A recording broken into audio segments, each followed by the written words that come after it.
hoy en Pamplona, es motivo de orgullo. Sí. Tenerlo aquí, doctor Jorge Duque Linares, con su actitud positiva, con su risa, que es como una sandía en la mañana. Chévere, Carlos, muchas gracias a ti, muchas gracias a todos los televidentes que nos están viendo y siempre con actitud positiva. Bueno, doctor, Duque, nuestro programa es de tendencia humana exclusivamente. Sí, claro. Y nosotros sabemos que el origen de las personas es muy importante. Claro. Cuéntenos cuál es su origen, de dónde viene Jorge Duque Linares, cuál es el árbol geogénico.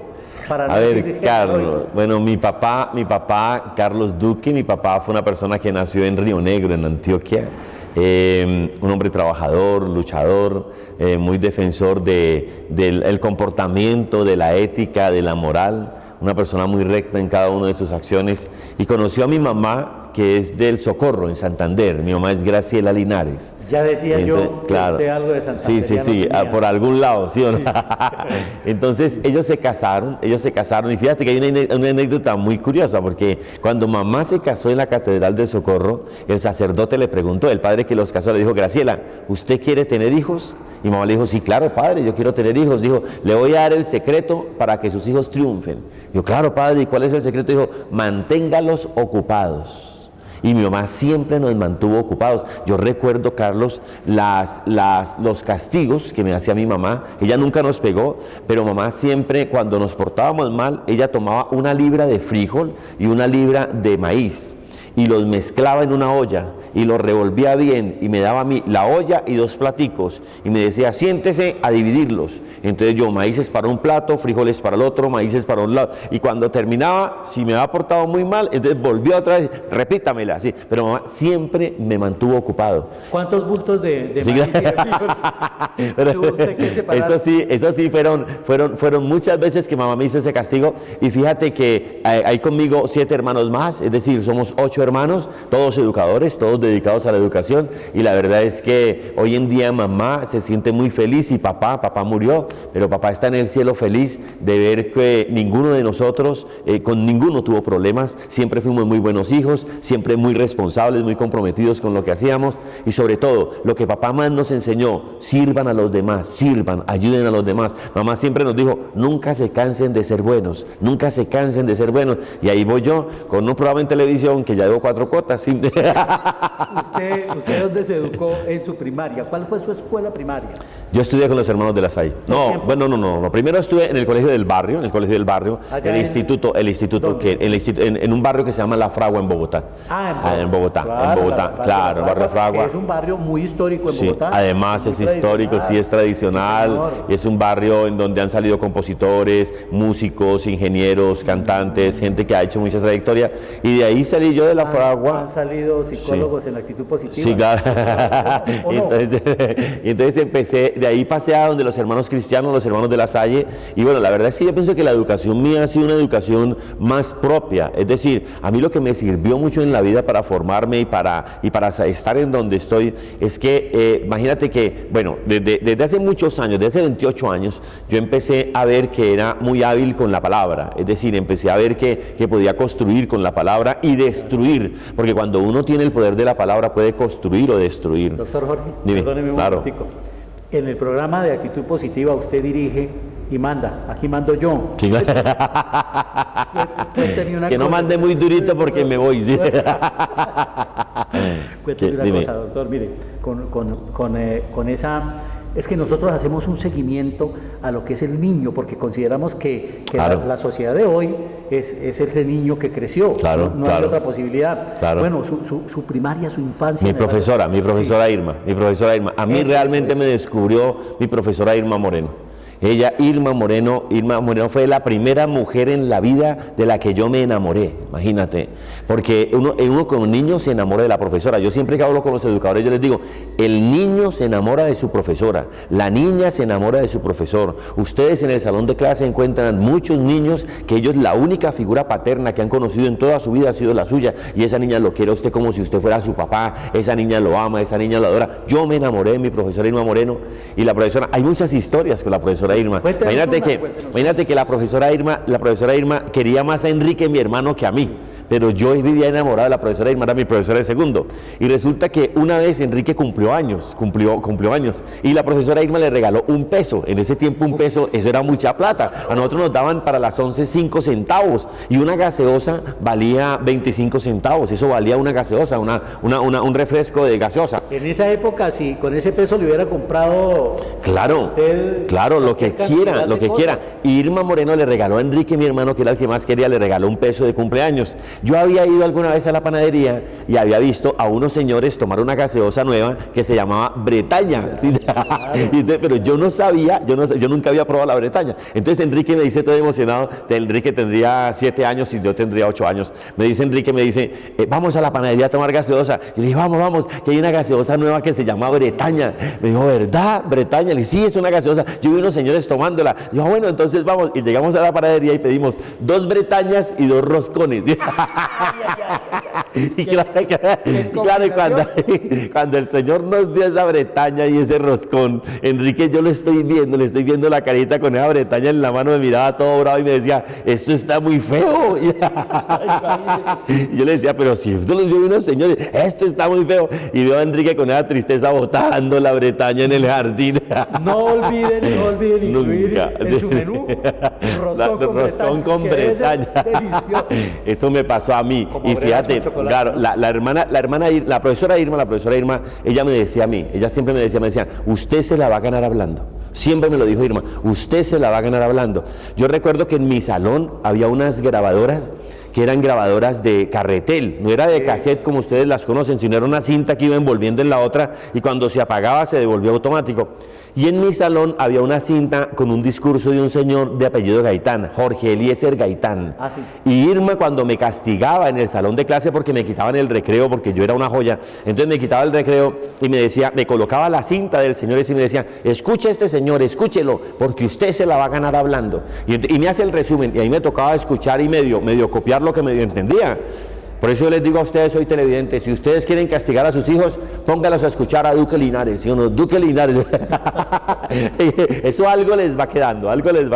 Con Irma hay otra historia. Sí, claro. Y es que imagínate que el año pasado yo recibí una llamada de mi profesora Irma, de una profesora normal. Sí. Entonces me dijo, Linares, le dice, señor, yo voy por la calle y la gente me dice, ay, ¿usted es el que habla? Yo, sí, señor. Ay, hable. Pero ¿qué le voy a decir, señor? Y entonces una llamada a mi oficina.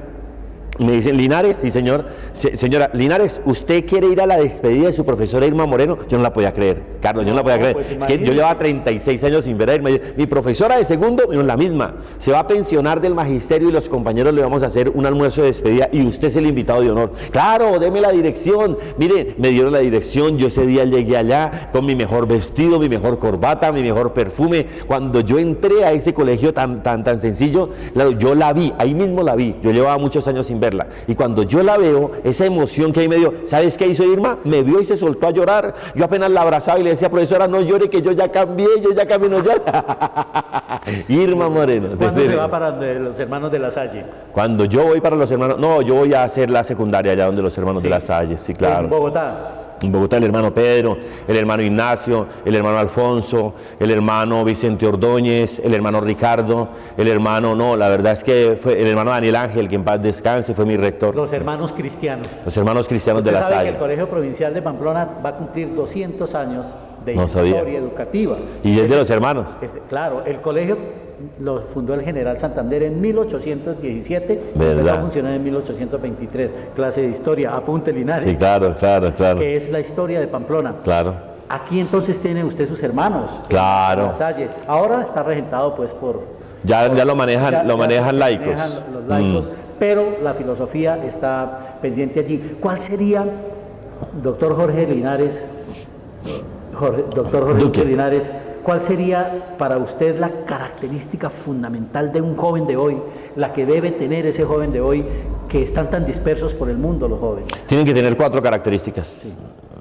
Carlos es tu nombre. Carlos Ruiz. Carlos Ruiz, sí, claro, sí, Carlos Ruiz. Carlitos, un joven de hoy debe tener 4 características fundamentales si quiere triunfar. La primera, saber tomar decisiones. A eso se llama la autonomía, saber tomar decisiones y saber correr los riesgos de las decisiones que toma. La segunda, la autenticidad, que sea auténtico, que no trate de aparentarle a nada a nadie, que no trate de aparentarle a los demás, no, que él sea auténtico, que sea original, que trate de respetar mucho su cuerpo y sobre todo que trate de respetar mucho su mente y sus sentimientos. La tercera, que sea consciente, entonces autónomo, auténtico, consciente, es decir, con los pies en el suelo, pero con la cabeza llena de sueños, que sea un soñador, un idealista, pero con los pies en el suelo, muy paradito en los pies. Uno nunca puede perder la humildad, Carlos, nunca. Uno siempre tiene que ser humilde y tener claro que uno aprende de todas las personas en todo momento. Eso lo enseñan los hermanos de La Salle, los niños le enseñan a uno tiene que aprender de todos. Y lo cuarto, que sea muy consciente de que él mismo determina cuál va a ser su futuro. Uno mismo construye su propia vida. La vida no la construyen los profesores, no, los profesores son una guía, pero uno mismo es el que se encarga de saber cómo aplica lo que los profesores le enseñan para hacer de su vida algo que valga la pena el esfuerzo. Entonces la primera, autónomo, la segunda, auténtico, la tercera, consciente, y la cuarta, consciente de que él mismo forja su propio futuro. ¿Qué es para usted un maestro? Uy, Carlos, qué pregunta. Mira, para mí, ¿qué es un maestro?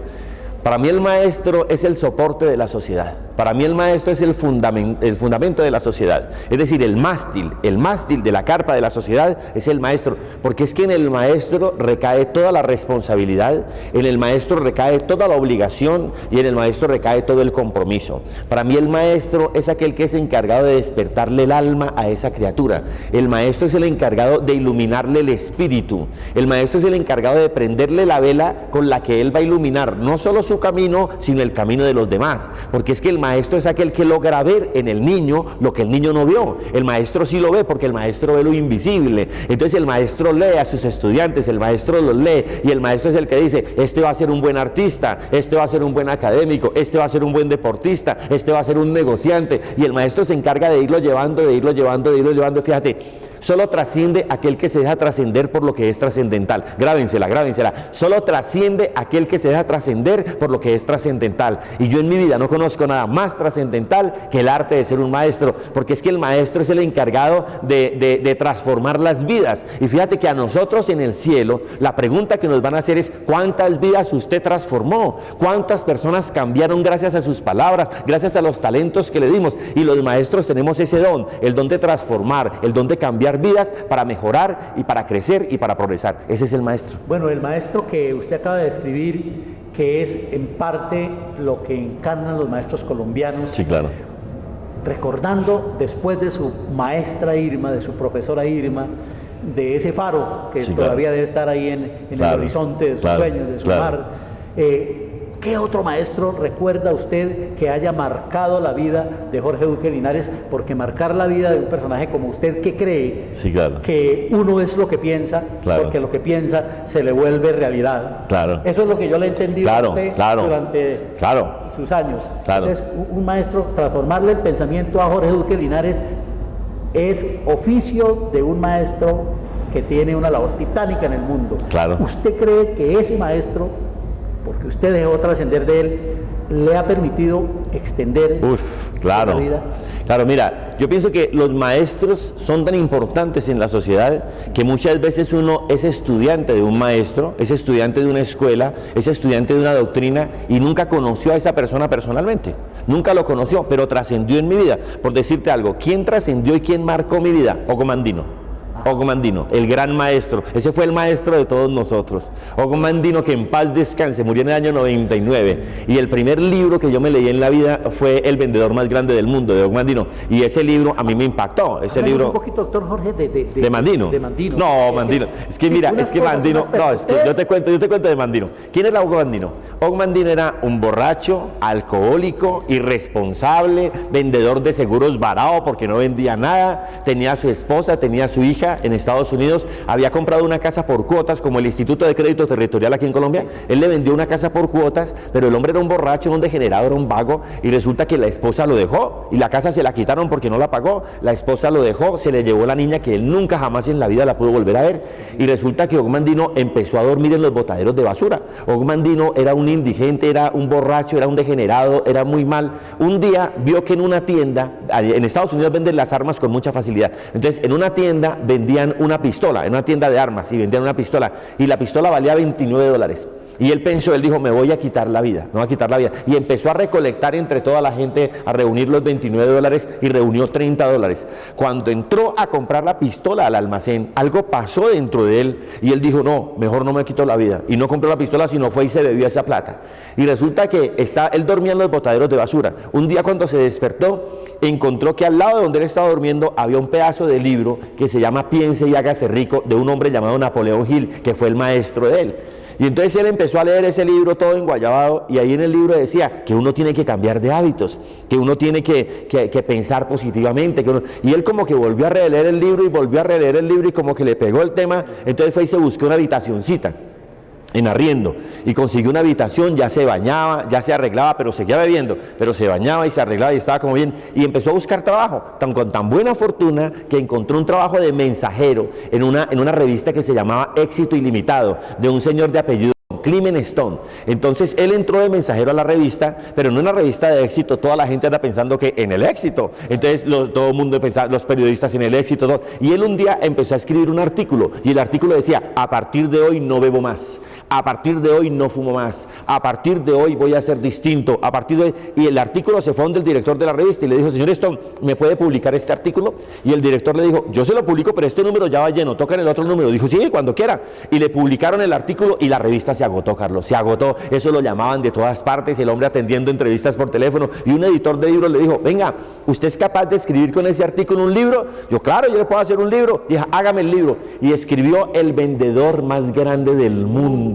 Y salió el vendedor más grande del mundo al mercado, y fíjate que él con el tiempo se convirtió en el vendedor más grande que ha tenido el mundo, porque ese libro vendió 180 millones de ejemplares, más que el segundo después de la Biblia. Lo tradujeron a muchísimos idiomas, y él con el tiempo se volvió en el vendedor más grande del mundo. Publicó 20 libros, y esta historia que usted acaba de escuchar la encuentra en un libro que se llama Una mejor forma de vivir, de Hugo Mandino.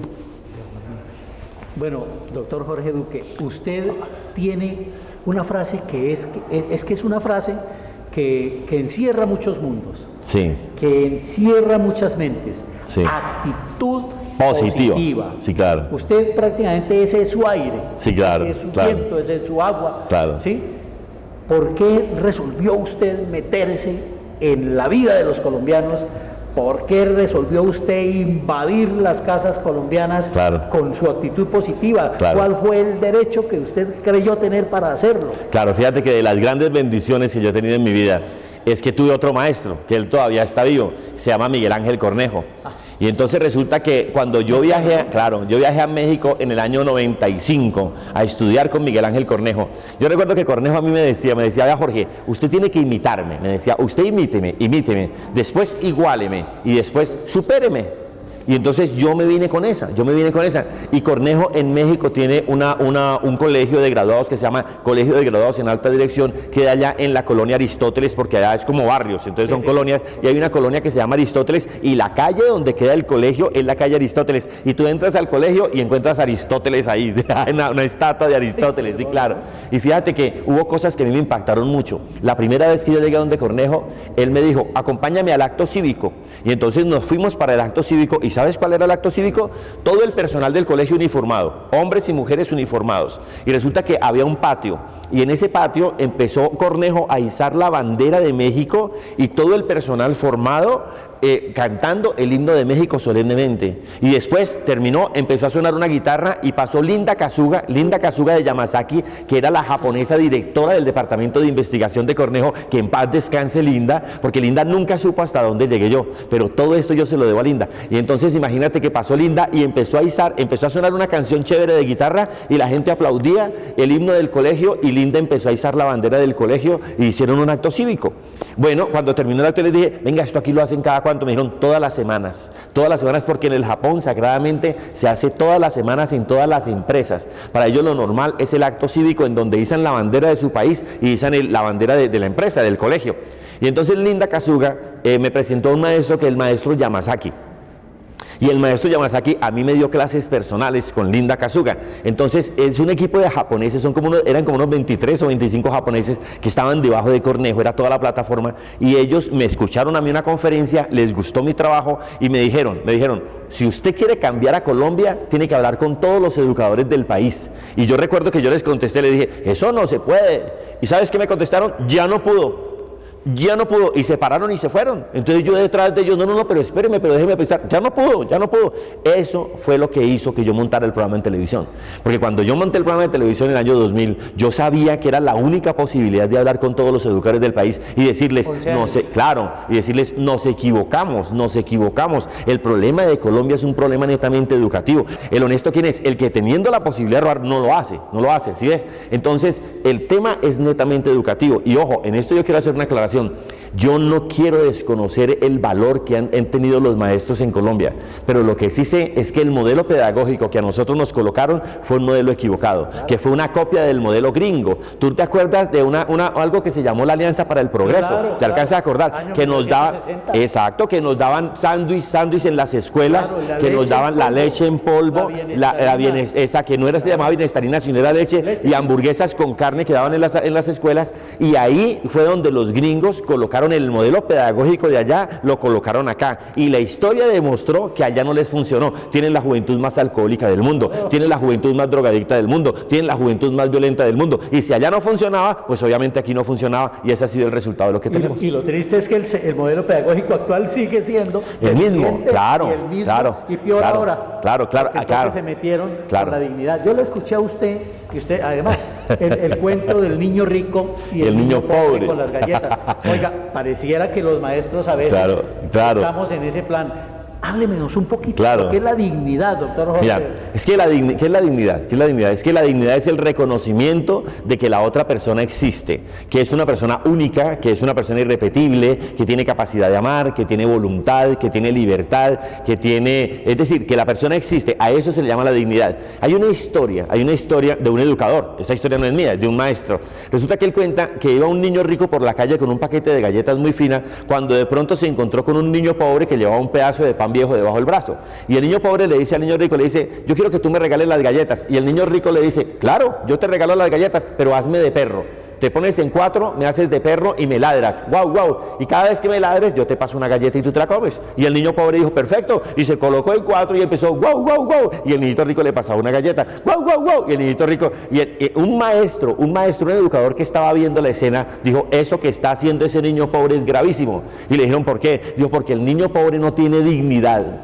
Y cuando un niño se educa sin dignidad y se le inclina a los ricos, cuando ese niño no tiene dignidad, ese niño, cuando sea grande, no le importa negociar los intereses de su familia, los intereses de su comunidad, los intereses de su ciudad o los intereses de su nación por un poco de dinero. Y eso es lo que estamos viendo.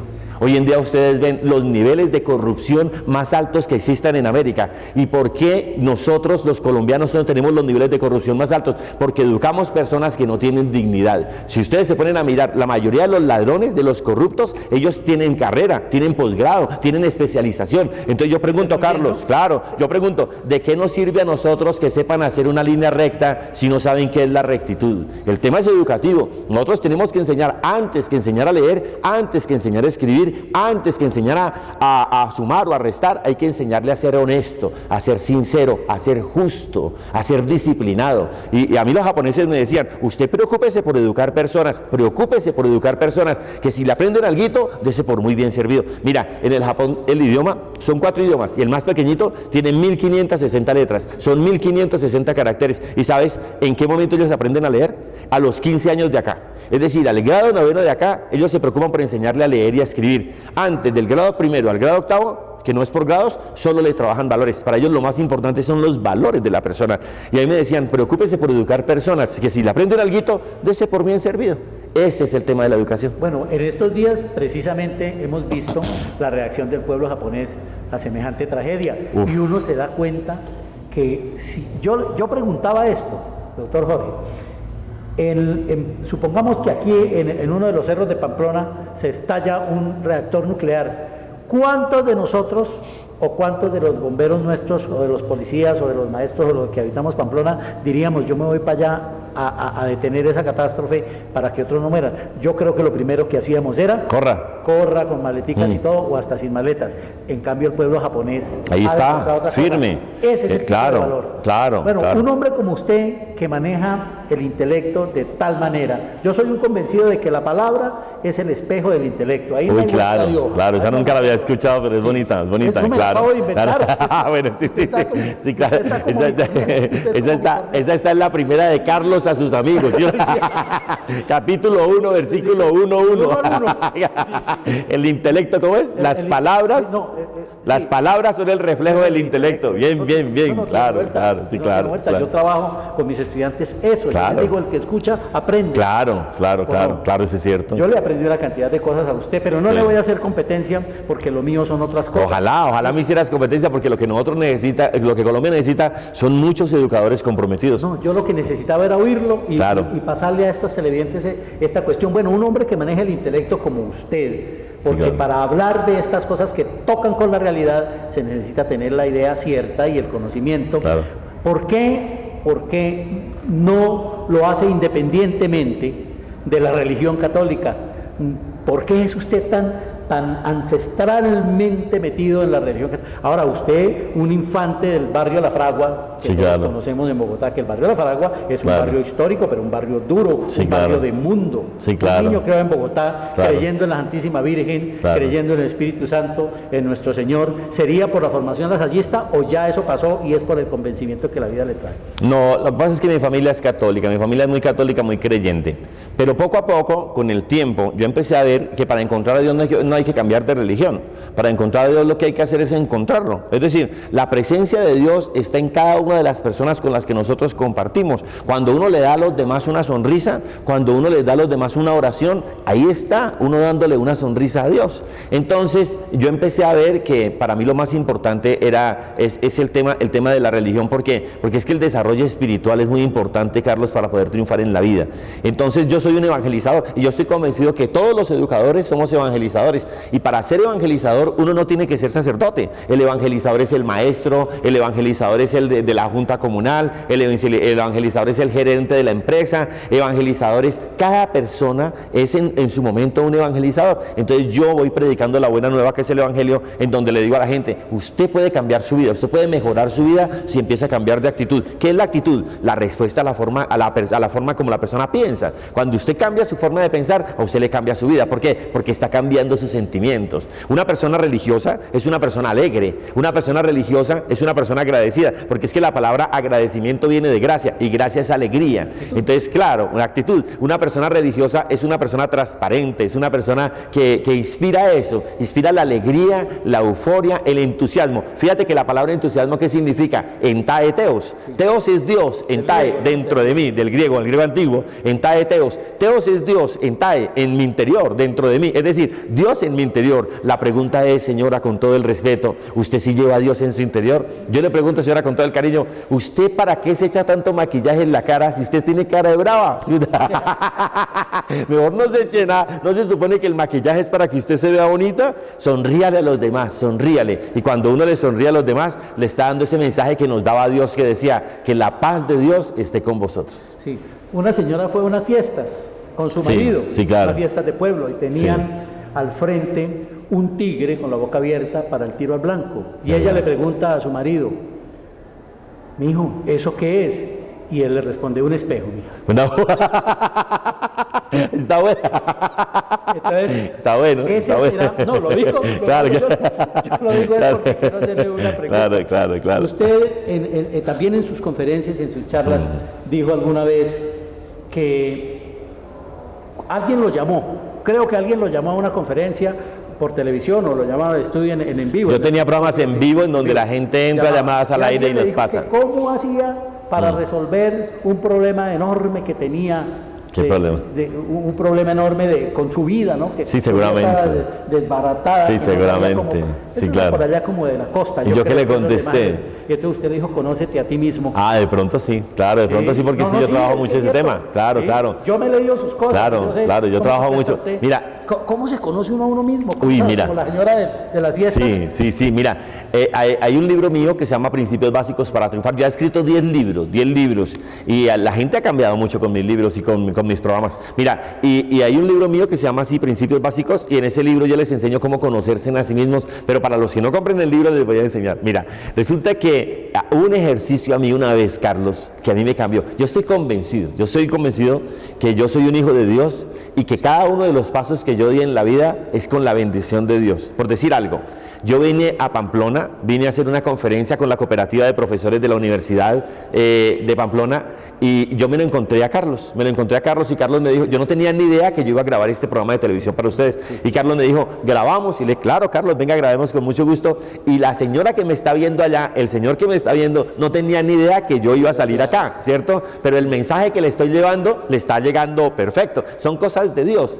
Y una vez yo hice un seminario, Carlos, de esos seminarios de manejo de las emociones, de esos seminarios que demoran un fin de semana o 2 o 3, y un profesor me colocó un ejercicio que era con otro compañero, y entonces el ejercicio consistía en que el uno le preguntaba al otro, le decía, ¿usted quién es? Y entonces uno tenía que decir, yo soy ta, y después de que uno contestaba, volvía y le preguntaba, ¿pero usted quién es? Y uno, y él callado, y después, ¿pero usted quién es? La misma pregunta tenía que hacerla 7 veces. Ajá.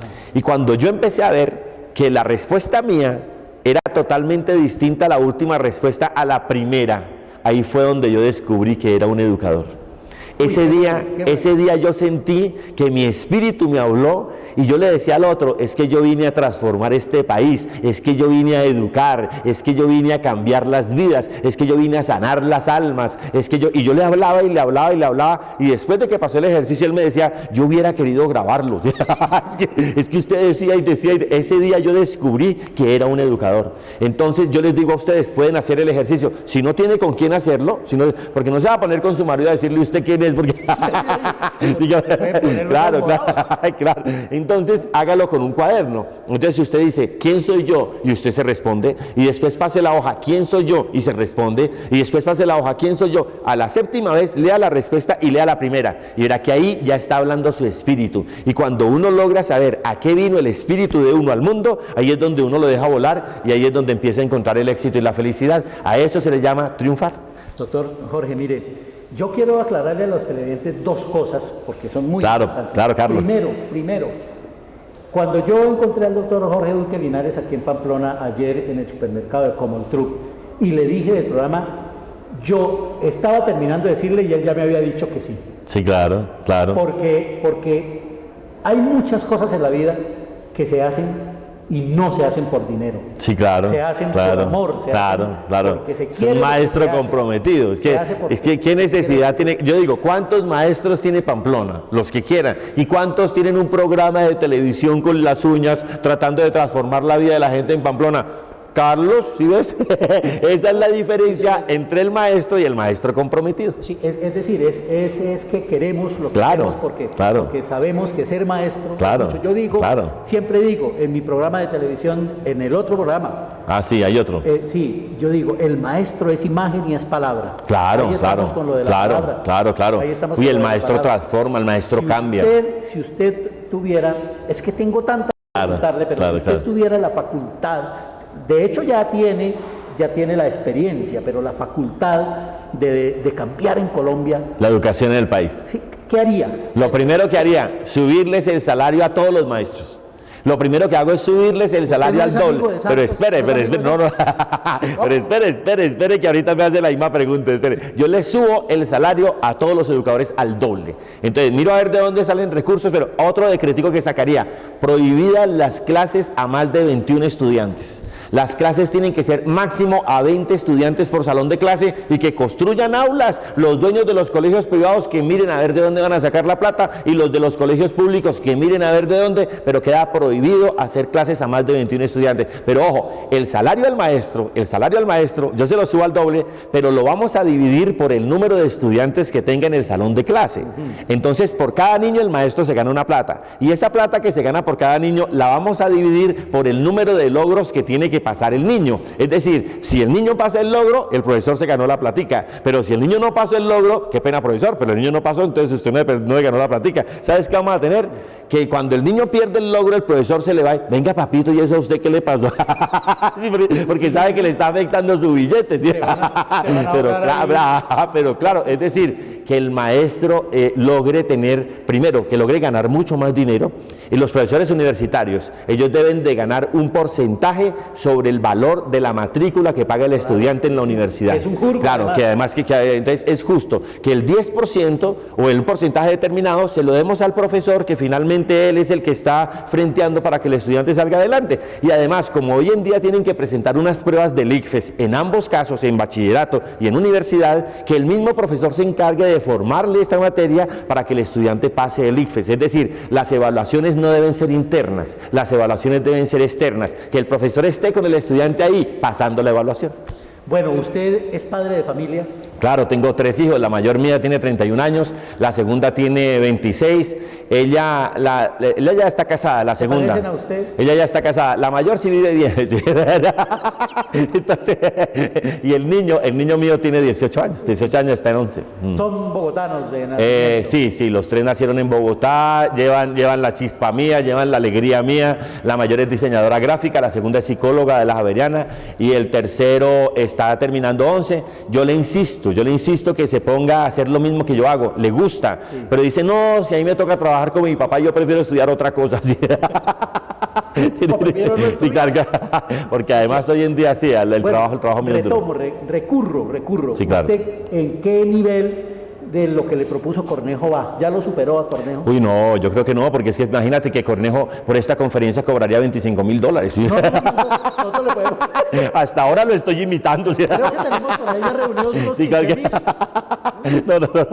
No, yo pienso que lo de Cornejo es más empresarial. Sí. Cornejo se dedica más a las empresas. Claro. Yo manejo más el tema de la educación. Para mí el tema es de la educación. Yo no sé, la verdad, yo con Miguel Ángel Cornejo no volví a hablar desde el año 1996. Después él vino a Colombia como en el 2000 y nos vimos. Es como le conté, ¿no? Sí, claro. Pero yo sé que él de todas maneras, de alguna forma, habrá escuchado hasta dónde llegó su discípulo. Sí, y la verdad es que yo me siento muy orgulloso de decir que para mí él sus libros, su material, para mí fue muy importante para poder empezar este cambio, y sus maestros, porque fueron los japoneses de donde Cornejo, los que me decían, usted puede transformar a Colombia, y la verdad es que ninguno de ustedes puede desconocer que desde hace 11 años que empezó mi programa en televisión, a hoy el país es más positivo. Sí, claro. Bueno, es que yo iba para allá.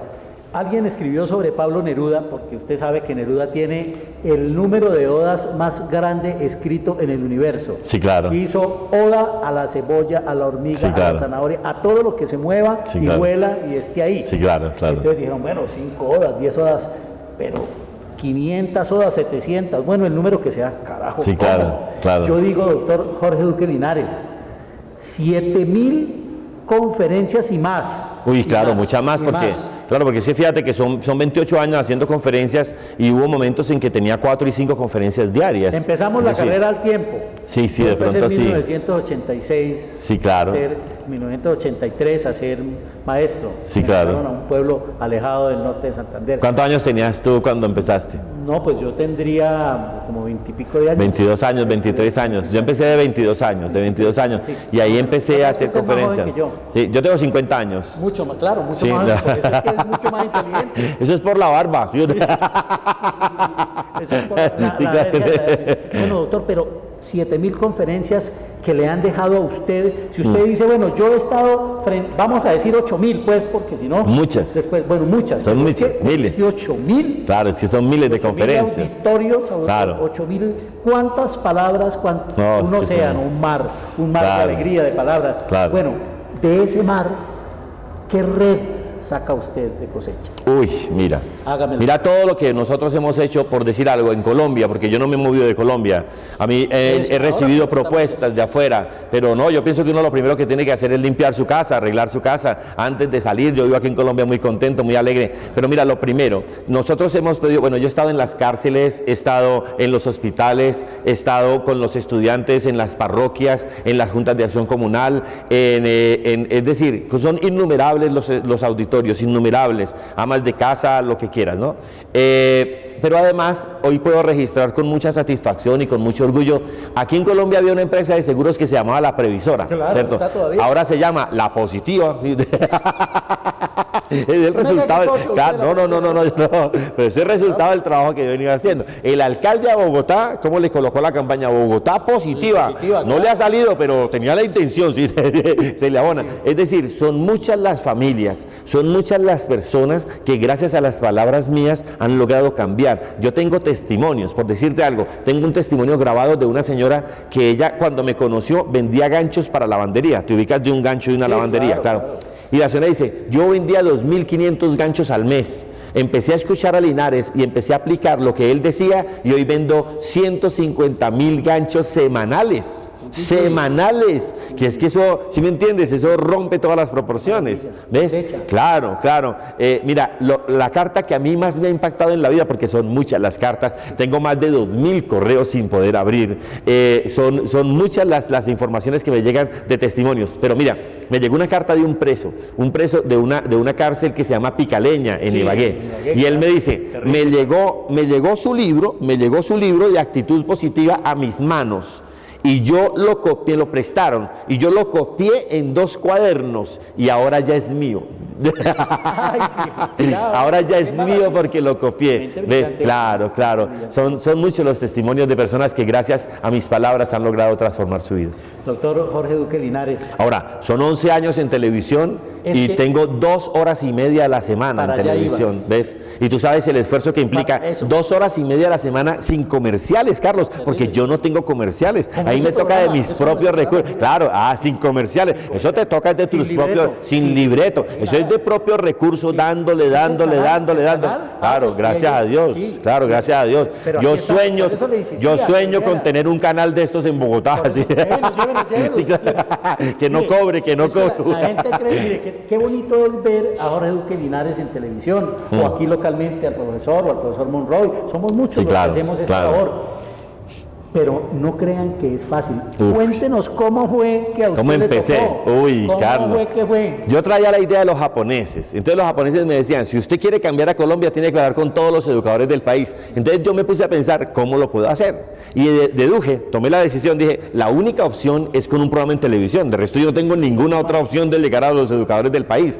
Pero entonces empecé a ir de programadora en programadora. Entonces yo iba a las programadoras y me decían, ¿usted qué es lo que quiere hacer? Yo, no, es que yo quiero salir por televisión haciendo una conferencia de motivación. ¿Usted está loco? ¿Usted está loco? La gente lo canalea, ¿quién lo va a ver? Recuerdo tanto una programadora que me dijo, póngale una piernona a eso. Yo no le puedo poner ninguna piernona porque la gente le mira las piernas a la piernona y se me distrae.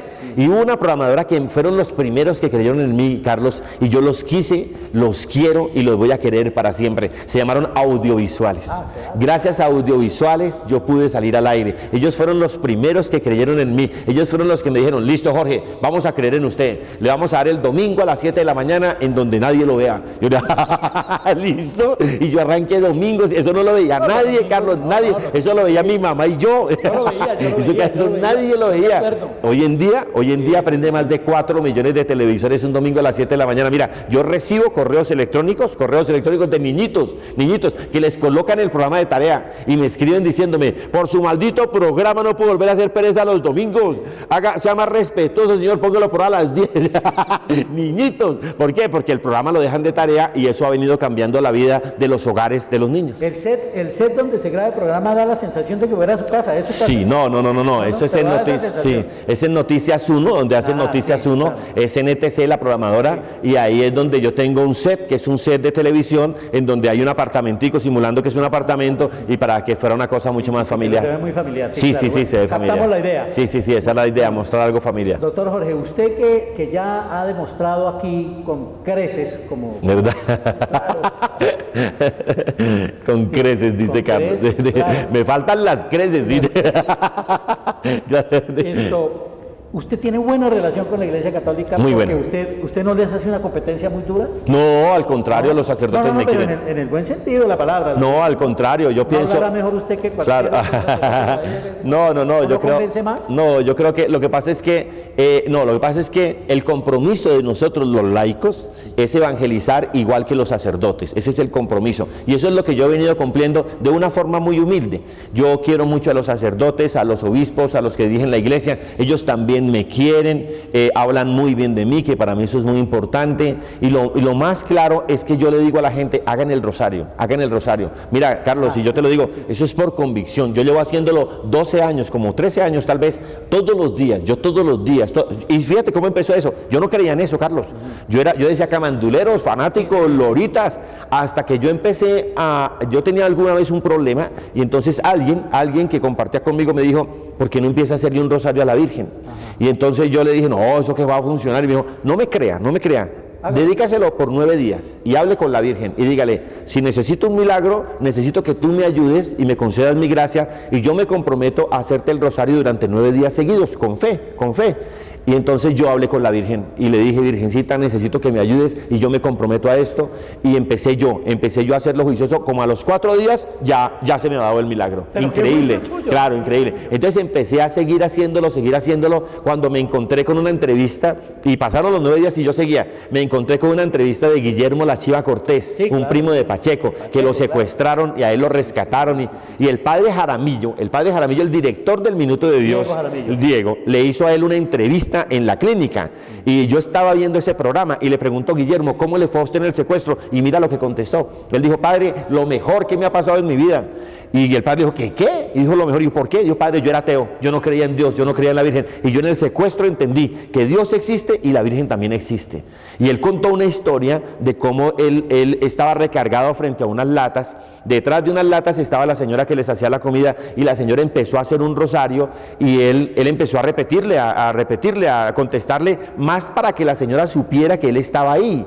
Y entonces cuando él dice, yo empecé a repetir esas oraciones y yo empecé a sentir que alguien estaba conmigo.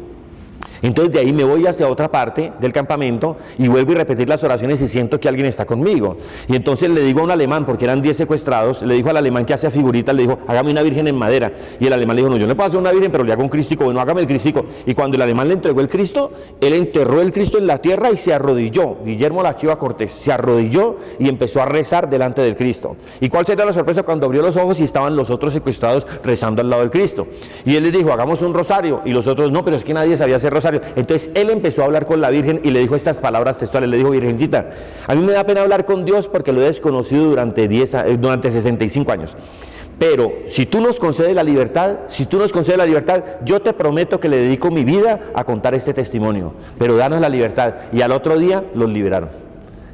Esa historia yo se la escuché a Guillermo La Chiva Cortés. Conocí el caso de cuántas personas, mira, cuántas personas, empresarios quebrados que gracias al rosario sacaron sus empresas adelante, matrimonios separados que gracias al rosario se volvieron a unir y se arreglaron. Y yo les insisto, a las parejas que me están escuchando, no tengo ni idea para quién va este mensaje. El matrimonio es un triángulo. Arriba está Dios, al lado está el hombre y al otro lado está la mujer. Y entre más lejos estén de Dios, más lejos van a estar ustedes el uno del otro. Claro, proporción geométrica, profe. Entonces, ¿qué tienen que hacer? Acérquense a Dios, metan a Dios en su hogar, acérquense a Dios. Y entre más cerquita estén a Dios en el hogar, más cerquita está usted de su esposa y de su esposo. ¿Qué opina usted de la poesía, doctor Jorge? Uy, mira, Carlos. ¿Cuáles son sus poetas? La poesía, yo soy poeta, yo soy compositor, yo compongo canciones. Por eso yo quiero tanto la soledad, a mí me gusta tanto la soledad, porque es que la soledad es la que le permite a uno inspirarse. Esta tierra de Pamplona. Con todo ese universo de palabras, tiene que tener muy buena poesía. Claro. ¿Por qué nunca la da a conocer? ¿Por qué no hace un librito de poesía? Porque hasta ahora estoy corrigiendo el 11, ¿sí? algún día, pero no, la poesía, la composición de canciones, el escribir, eso es lo que le permite a uno encontrarse con uno mismo. Su música. Claro, la música, yo canto, yo soy compositor de canciones, tengo canciones y además tenía un grupo musical en donde yo hacía las conferencias mías con canciones, y algún día se me entraron los ladrones a la oficina y me robaron los instrumentos, y hasta ahí llegó el grupo. Las canciones ahí están. Ahorita yo tengo una conferencia acá con los profesores de la Universidad de Pamplona, voy a cantar, ellos no lo saben, es una sorpresa. Además algún día les voy a traer aquí el recital, se llamaba Concierto Mensaje. Concierto Mensaje. Doctor Jorge Duque Linares, yo estoy muy contento y no me quisiera ir de aquí. Chévere, Carlos, chévere. Porque es que mire, lo que uno le puede regalar a la gente, en estos días yo escribí un articulito para un periódico de Santander, sí, claro, sobre el mal gusto de las lluvias sobres. Ahora invitan a uno a unos 15 años, a una fiesta, la que sea, y lluvia de sobres. Sí, entonces claro. yo decía, ¿no será que aparece por ahí un osado que lo invite a uno a los exequias de la mamá y lluvia de sobres? Porque es lo único que falta ya, el mal gusto. Pero yo decía, mire, ¿por qué no dar la posibilidad de regalarle a la gente en una fiesta, bueno, el presente que uno quiera, pero sobre todo la presencia del ser humano? ¿Usted no cree que hemos perdido una cantidad de valores en ese sentido? Imagínate que las nuevas tarjetas de matrimonio dicen tsunami de sobres. Y se la acaba de poner. Se la acaba de poner. Eso estuvo muy bien. Pero sí sería factible recuperar esos valores, ¿no es cierto? Sí, yo pienso que... ¿Por qué se han perdido tanto? Usted que ha estado indagando tanto. Es de acordar al hombre que lo invitaron a ver la película del graduado y llevó regalos. ¿Sí? Entonces, aquí hubo uno genial, ¿verdad? Que estaba jugando billar. Sí, claro. Un compañero nuestro estaba jugando billar y de pronto se dijeron, uy, llegó el hombre de los anillos. El billarista, el de los anillos. Sí, claro. Anillos. Entonces el hombre se escondió. Sí. Le dijeron, ¿por qué se escondió? Dijo, no, es que yo le debo una cuota, hermano. El señor de los anillos. Ya. Llegó el señor de los anillos. El señor de los anillos, sí, claro. Se escondió, ¿por qué no se le debo una cuota? Claro, no, llegó la película al teatro. Sí, pero que pague el anillo, que pague el anillo. Sí. Doctor Duque Linares, ¿cómo es su relación de pareja? ¿Cómo puede uno mantener con una persona 25, 30? Mire, cuando uno va a las bodas de oro, que es una cosa muy conmovedora, ve, digamos, dos personas adultas, dos ancianos. Sí, claro. Decir anciano es decir mucho. Yo no sé por qué dicen la tercera edad. Como primera, segunda y tercera, no. Sí, claro. La edad más bella, creo yo. Debiera ser, claro, la primera debiera ser la de los abuelos, ¿no? La primera debiera ser la de los abuelos, la segunda la de los adultos y la tercera la de los niños. Sí. Nosotros. Claro.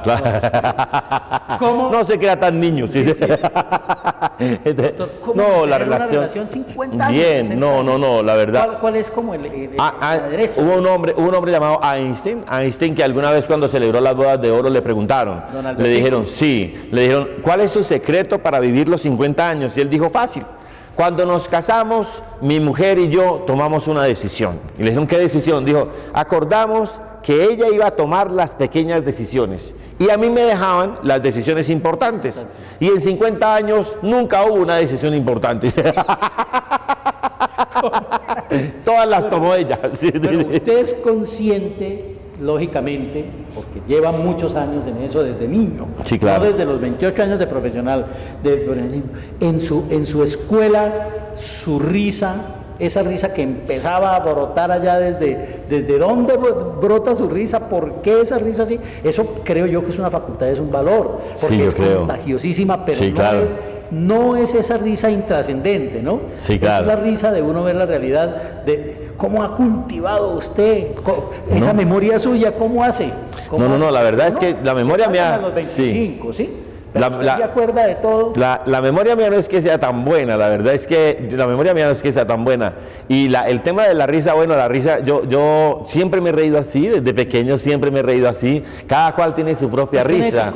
Claro, yo tengo una canción inclusive que se llama así, se llama La Sonrisa, y dice, yo no recuerdo cómo dice, porque aquí en este momento uno tiene mucha presión por la cámara, pero la sonrisa es una actitud que uno debe asumir ante los demás, ¿no? Y cuando ríes, tú empiezas a expresar transparencia, empiezas a expresar felicidad, y es la mejor forma de mostrarle a Dios que tú lo quieres y que eres hijo de Él. Esa es el tema de la sonrisa. Definitivamente su mundo gira en Dios. Yo quiero preguntarle una cosa que me pareció... Uy, claro, pero es que perdóname, es que cuando yo les digo a ustedes, amigos televidentes, que ya se nos está acabando el tiempo, pero les digo, miren, si usted logra convencer a Dios que para usted lo más importante es servirlo a Él de pensamiento, de sentimiento, y en cada una de sus acciones a usted se le empieza a cambiar la vida, le mejora la vida. Todo el tema está, meta a Dios en su vida. Hay un versículo que dice, si Dios está conmigo, nadie puede estar en contra mía. Crea un poco más en Dios y péguesele a Dios y verá cómo la vida le cambia. Doctor Jorge, mire, es que hay cosas en la vida que son muy importantes para los seres humanos, porque sin ellas no podríamos vivir. Sí, claro. Y son esas pequeñas cosas del mundo. Cuénteme si es cierto esto. Sí. En algunas conferencias a las que usted iba, cuando entregaba su kit de sus libros, ahora vamos a promocionar eso porque faltaría más que no.